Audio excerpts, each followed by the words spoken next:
Good evening and welcome to Newsmax Prime. I'm J.D. Hayworth of Prime Interest tonight. Classrooms closed. More than 1,000 schools in Los Angeles shut down today because of what officials called a credible terror threat. But New York City received a similar threat and schools stayed open in the Big Apple. Moreover, the FBI deemed the LA threat not credible. So, by the time Los Angeles officials held their second press conference of the morning, it seems they concentrated on face saving and damage control. There are no secrets. Somebody has sent information that leads us to pause and make sure that we are safe, that our children and our staff are safe. We will continue to hope that this is nothing and that our children can be back at school tomorrow. But as a parent and as a mayor, certainly I'm here to support this school district as it seeks our help to ensure that we can look at each one of these campuses and make sure that they are safe for all of our children. And an abundance of caution is something that I think all of us who have children appreciate. For more on this story and others topping the news, we're pleased to be joined from Newsmax Washington by Penny Nance. Penny is the president of Concerned Women for America. And joining us via telephone from Southern California, where all those schools were closed today, we're so pleased to welcome back political commentator Michael Reagan. As always, you can find and follow Michael on Twitter at Reagan World. Thanks to you both for being with us tonight on Newsmax Prime. Michael, you're on the ground there in L.A. What are you hearing, and was this a wise decision? Well, you're damned if you do and damned if you don't in this situation. It's probably because what happened, a couple of weeks ago down San Bernardino that had the school board and those in charge probably overreact to close all the schools. My daughter, as well is a teacher, and her school was closed also today, and it was a parochial school, so it wasn't just LAUSD, the public schools, but also many of the private schools closed down also today, which threw everybody into turmoil, parents especially. Penny Nance, while you're president of Concerned Women for America, you're also a concerned wife and mother. You have kids, but I'm curious now, and maybe it's hindsight, but was this an overreaction in Los Angeles? I don't think they have one thing to apologize for, J.D. If something had actually happened, we'd be asking why they didn't follow through and protect their kids. The issues in front of us and what we'll hear about tonight are the extreme threat that we're under. These are difficult times. And we know that national security is one of the top issues for the country and one of the top issues for women. We have changed. Something changed for us. It changed on 9/11, but it's continued to grow. And the issue is that we do not have a commander-in-chief that is keeping us safe. And until we have a policy, until we have a national security policy that is being clearly fought for and followed, we are going to continue to have issues. So I support the fact that we've got to work hard to keep our kids safe, and I think they don't, in LA, they did their best. JD, I was asking a question, talking to Ashley today and what have you, because she's a teacher, and I always wondered, why in the world do we give out information that we know the IP address of where it came from? Why don't we just bust down the door of where the IP address is, let the people who, in fact, sent the email to all these school districts, and then try them in a court and find them guilty and put them in jail. Instead, what we do is we give them all the information. Oh, yeah, we know where that came from. It came from Frankfurt, Germany. That's where it came from. Why do we have to give out so much information over the news cycle at any given time? It's beyond me.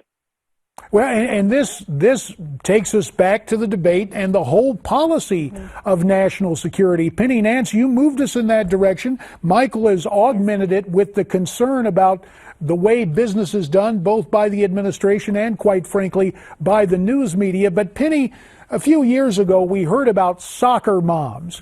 Is it now safe to say that most moms are security-minded moms? And we saw this happen after 9/11, JD, you remember.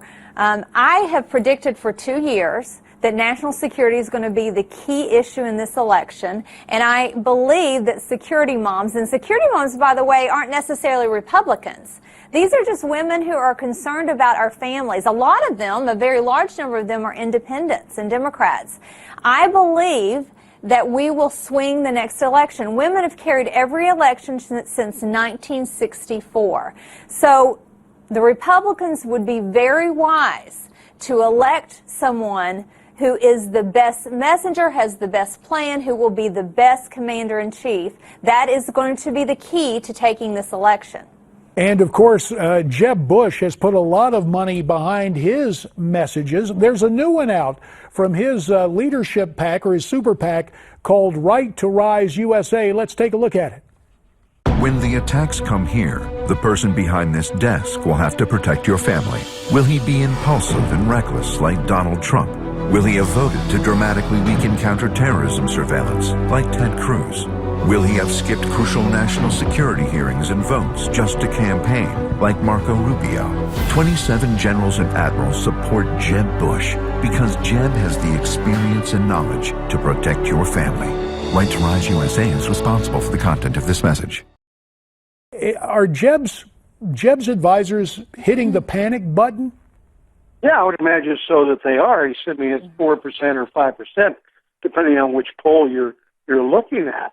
And what he's got to do is take out ads. I mean, Donald Trump gets, press simply by opening his mouth and saying outrageous things. He doesn't even have to take out an ad, and he wins the news cycle morning, noon, and night. So Jeb has to put out these ads, as well as everybody else has to let people know who they are and what they will do if, in fact, they're nominated and elected to the presidency of the United States of America. So I think it's a good ad for him to put out. But again, he has no choice. Well, it's interesting. You've mentioned Trump and you take exception to him. I want to pursue that in just a second. But Penny, let's take a look at another ad, this one from John Kasich, again going after Donald Trump. Let's take a look. Congress shall make no law respecting an establishment of religion or prohibiting the free exercise thereof. Donald J. Trump is calling for a total and complete shutdown of Muslims entering the United States. The Constitution of the United States. I don't think Mr. Trump gets the whole Constitution thing. Well, John Kasich is a friend of mine. We served together in Congress. That ad is a bit disingenuous. We have the right, in terms of immigration policy, to have a religious test. That's been part of it. But do you think that ad is effective, Penny? I think both of these guys are not getting traction, and they can spend all the money they want to on ads, but at this point, they might as well get out of the race. I'm sorry. The truth is, this election's down to Trump, it's down to Ted Cruz, and it's down to Rubio. Now, there may be another pop after tonight. There could be certain Kirsten's in there, Fiorina's in there, and don't rule out a couple of guys that have already won Iowa. But, at this point, no matter how much they spend, I don't see it. And I don't think that women specifically are buying the message that they're the guy that's going to keep their children safe. I mean, I think it's wise, particularly on Bush's part, to try to message on that, but I think it's too little too late. Well, Michael, 50% of Americans believe Donald Trump will keep us all safe. So this discussion on national security plays into his perceived strong suit, does it not? I mean, he's got bravado and what have you. If you see, and I'm sure you've read what I've tweeted out, the fact you can't be a Trump Republican and a Reagan Republican, and the other things, in fact, I tweeted that if the Republican Party doesn't beat Donald Trump, then America will beat Donald Trump in the next election, because he really has no policies except I'm going to build a wall, I'm going to have Mexico pay for it, I'm going to ship 11 million people out of here, no Muslims in. If you look at the people that go to his events, they're all white. I mean, you don't see Hispanics for Trump. You don't see, 80% of the Muslims in America, American Muslims, voted for George W. Bush in the last election. How many do you think are going to vote for Donald Trump in the election? And the Hispanics for Trump or anybody else for Trump. They're just a small group of people. I mean, they seem to be very large. Well, I tell you what, you've given us a bill of criticism about Donald Trump, but Penny Nance, something Trump is saying is getting through to people. Is it as bad as Michael suggests, that you can't be a Reagan Republican and a, quote, Trump Republican? 30 seconds. Sorry, I'm not going to help you, JD. I'm with Michael. I have deep concerns about Donald Trump. And, you know, I have members, I'm sure, that disagree with me on this point. We have to look past him talking tough, because it does make us feel good. It feels good to have people stand up to the establishment and not to take it, because we're a little sick of being pushed around, bullied by the establishment. But you've got to look into what he really believes, and I have deep concerns about his credentials as a conservative, and I have deep concerns about his ability to lead this country. All right, we will have at a time of war. We will have to leave it there. Our thanks to Penny Nance in Washington and to Michael Reagan via telephone from Southern California. Now, remember tonight's debate special, where we'll have more debate about what Donald Trump and all the other candidates had to say. You'll see it at 10:30 Eastern, 7:30 Pacific. There's more straight ahead.